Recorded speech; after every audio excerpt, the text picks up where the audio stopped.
क्या सिर्फ health reasons की वजह से लोग अपनी पुरानी डाइटरी हैबिट्स को बदल रहे हैं? इसका मेन रीजन ये है कि आपकी बॉडी में लैक्टेज एंजाइम की कमी होती है। रेड मीट को डाइजेस्ट करना बॉडी के लिए थोड़ा डिफिकल्ट होता है और रिलीजन यहाँ लोगों के डाइटरी चॉइसेस में इंपॉर्टेंट रोल प्ले करता है।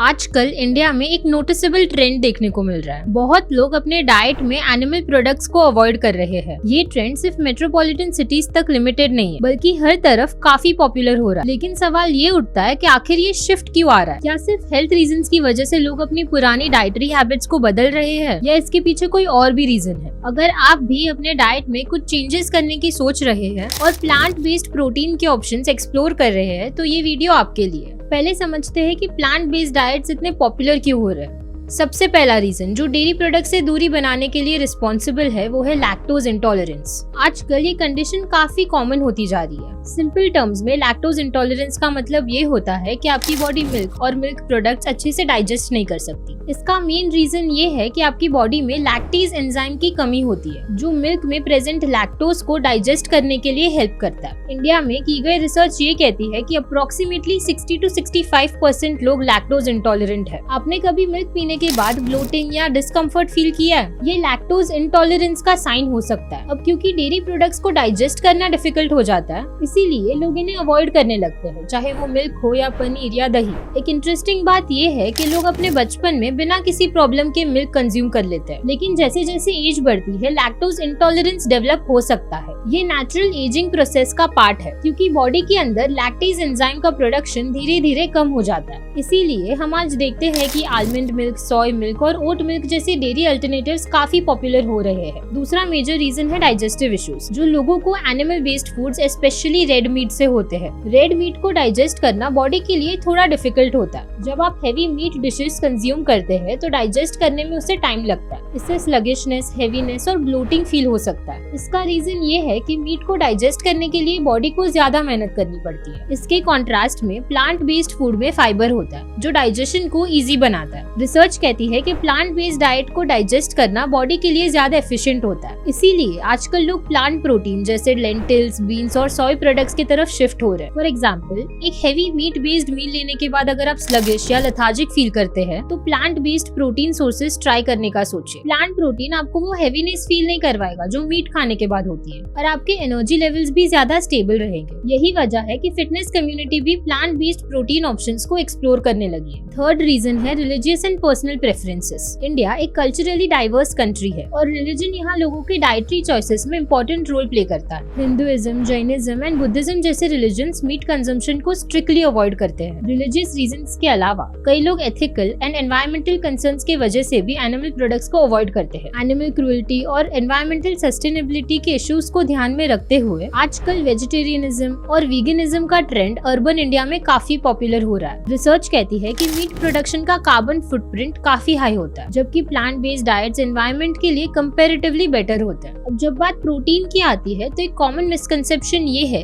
कि दाल खाना प्रोटीन के लिए काफी होगा। ये सही नहीं है। एनिमल प्रोडक्ट्स को कंप्लीट प्रोटीन सोर्सेज कहा जाता है, क्योंकि इनमें सारे एसेंशियल अमीनो एसिड्स प्रेजेंट होते हैं। लेकिन प्लांट बेस्ड प्रोटीन सोर्सेज में सारे अमीनो एसिड्स प्रेजेंट नहीं होते। फॉर इंस्टेंस, दाल में लाइसिन ज्यादा होता है पर मिथायोनिन कम होता है। इसी तरह राइस में मिथायोनिन ज्यादा होता है और लाइसिन कम होता है। अगर आप अपनी डाइट में सिर्फ एक ही प्लांट फूड सोर्स यूज कर रहे हैं, तो आपको कंप्लीट अमीनो एसिड प्रोफाइल नहीं मिलेगा। बैलेंस्ड मील्स प्लान करना इसीलिए जरूरी होता है। इसका सोल्यूशन ये है कि आप कॉम्प्लीमेंट्री प्रोटीन्स का कॉम्बिनेशन यूज करें। फॉर एग्जांपल, दाल और राइस को साथ में खाने से आपको एक कंप्लीट अमीनो एसिड प्रोफाइल मिल सकता है। प्लांट बेस्ड डाइट्स फॉलो करते वक्त कई लोग कुछ कॉमन मिस्टेक्स करते हैं, स्पेशली जब सप्लीमेंट्स का यूज करते हैं। सबसे पहला मिस्टेक होता है इनकरेक्ट सर्विंग साइज। कई लोगों को लगता है कि जितना ज्यादा प्रोटीन शेक लेंगे उतना अच्छा होगा, लेकिन सच ये है कि प्रोटीन का एक्सेसिव कंजम्पशन बॉडी को अननेसेसरी स्ट्रेन देता है। दूसरी मिस्टेक होती है इनकरेक्ट टाइमिंग। कई लोग वर्कआउट के बाद प्रोटीन शेक लेने के बजाय रैंडम टाइम पे ले लेते हैं। वर्कआउट के बाद मसल्स को रिपेयर और रिबिल्ड करने के लिए प्रोटीन की ज्यादा जरूरत होती है, लेकिन अगर आप ये गलत टाइम पर लेंगे तो उसका प्रॉपर बेनिफिट नहीं मिल पाएगा। एक और बड़ा रीजन जो प्लांट बेस्ड डाइट की तरफ शिफ्ट को एक्सप्लेन करता है, वो है ग्लोबल ट्रेंड। सिर्फ इंडिया में ही नहीं, दुनिया भर में प्लांट बेस्ड डाइट्स और वीगनिज्म काफी पॉपुलर हो रहा है। सेलिब्रिटीज, एथलीट्स ब्रांड्स और सोशल मीडिया इन्फ्लुएंसर्स ने भी ये ट्रेंड को फ्यूल किया है। आजकल आपको फेसबुक, इंस्टाग्राम और यूट्यूब जैसे प्लेटफॉर्म्स पर कई health experts plant based living के बारे में बात करते हुए मिल जाएंगे। ये एक ग्लोबल मूवमेंट बन गया है जिसमें हेल्थ के साथ साथ एथिकल और एनवायरमेंटल फैक्टर्स भी डीपली इन्वॉल्व है। फॉर एग्जाम्पल, इंटरनेशनल सेलिब्रिटीज जैसे कि लुइस हैमिल्टन और सेरेना विलियम्स ने अपने परफॉर्मेंस और ओवरऑल हेल्थ को इम्प्रूव करने के लिए वीगन डाइट्स अडॉप्ट की है। इनका कहना ये है कि प्लांट बेस्ड डाइट्स ने इनके एनर्जी लेवल्स को बूस्ट किया और रिकवरी टाइम को सिग्निफिकेंटली रिड्यूस किया। प्लांट बेस्ड डाइट सिर्फ हेल्थ और एथिकल रीजंस तक लिमिटेड नहीं है, इनका एक इकोनॉमिक और एक्सेसिबिलिटी वाला एंगल भी है। इंडिया में दाल, चावल, सब्जी, रोटी जैसे स्टेपल फूड्स सेंचुरीज से हमारे डाइट का हिस्सा रहे हैं। These foods are not only affordable but also accessible. Animal based products, especially organic और free range meats, eggs और dairy काफी एक्सपेंसिव होते हैं और यहीं पे प्लांट बेस्ड ऑप्शन ज्यादा इकोनॉमिकल है। फॉर एग्जाम्पल, एक प्लेट दाल चावल जो आपको एडिक्वेट प्रोटीन और कार्ब्स देती है, उसकी कॉस्ट एक चिकन बेस्ड मील से काफी कम होती है। सीजनल वेजिटेबल्स, लेग्यूम्स और ग्रेन्स का कॉम्बिनेशन यूज करके आप अपनी डाइट को कॉस्ट इफेक्टिव भी बना सकते हैं और हेल्थ को भी मेंटेन कर सकते हैं। इसके अलावा प्लांट बेस्ड प्रोडक्ट्स के अवेलेबिलिटी में भी काफी इम्प्रूवमेंट हुई है। आजकल सुपरमार्केट्स और ऑनलाइन स्टोर्स पर plant based protein powders, vegan चीज और मीट अल्टरनेटिव्स जैसे ऑप्शंस आसानी से मिल जाते हैं। ये प्रोडक्ट्स आपको अपनी प्रोटीन रिक्वायरमेंट्स इजीली मीट करने में हेल्प करते हैं। हेल्थ और न्यूट्रिशन के अलावा एक और सरप्राइजिंग बेनिफिट जो प्लांट बेस्ड डाइट से रिलेटेड है वो है मेंटल और इमोशनल वेलबींग। रिसर्च कहती है कि हाई फाइबर डाइट्स जो प्लांट बेस्ड डाइट्स का मेन पार्ट होता है, गट हेल्थ को इम्प्रूव करता है। ये गट हेल्थ डायरेक्टली आपके मेंटल हेल्थ से एसोसिएटेड होती है क्योंकि गट में पाए जाने वाले बैक्टीरिया सेरोटोनिन का प्रोडक्शन कंट्रोल करते हैं। स्टडीज ये भी कहती है कि वेजिटेरियन और वीगन डाइट्स फॉलो करने वाले लोगों में लोअर स्ट्रेस लेवल्स और बेटर इमोशनल स्टेबिलिटी देखी गई है। ये एक हिडन बेनिफिट है जो प्लांट बेस्ड लिविंग को और भी अपीलिंग बनाता है, स्पेशली उन लोगों के लिए जो स्ट्रेस मैनेजमेंट और एंजाइटी से डील कर रहे हैं। तो अब जब हमने हेल्थ, एनवायरमेंट, इकोनॉमिक्स और मेंटल वेलबींग के पर्सपेक्टिव्स को समझ लिया है, ये क्लियर है कि प्लांट बेस्ड प्रोटीन्स आपका बेस्ट फ्रेंड बन सकता है। ये शिफ्ट एक टेम्पररी फैड नहीं है, ये एक सस्टेनेबल लाइफस्टाइल चॉइस है जो लॉन्ग टर्म बेनिफिट्स दे सकता है। अगर आप लैक्टोज इंटॉलरेंस से परेशान हैं, हेवी मील्स के बाद डिस्कम्फर्ट फील करते हैं या सिंपली अपने एनवायरमेंटल इम्पैक्ट को कम करना चाहते हैं, तो प्लांट बेस्ड डाइट्स को एक्सप्लोर करना एक अच्छा स्टेप हो सकता है। प्लांट बेस्ड प्रोटीन ऑप्शंस की वैरायटी को अपने डाइट में इंक्लूड करके आप अपने मील्स को नॉट ओनली न्यूट्रिशियस बना सकते हैं बट ऑल्सो गिल्ट फ्री। तो अगर आप अपने फिटनेस गोल्स को सीरियसली परस्यू करना चाहते हैं या अपनी हेल्थ को बेटर बनाना चाहते हैं, तो वक्त आ गया है कि प्लांट प्रोटीन को अपनी डेली रूटीन का एक एसेंशियल हिस्सा बनाइए। और अगर आपको ये वीडियो पसंद आई हो तो लाइक करें, सब्सक्राइब करें और अपने दोस्तों के साथ जरूर शेयर करें।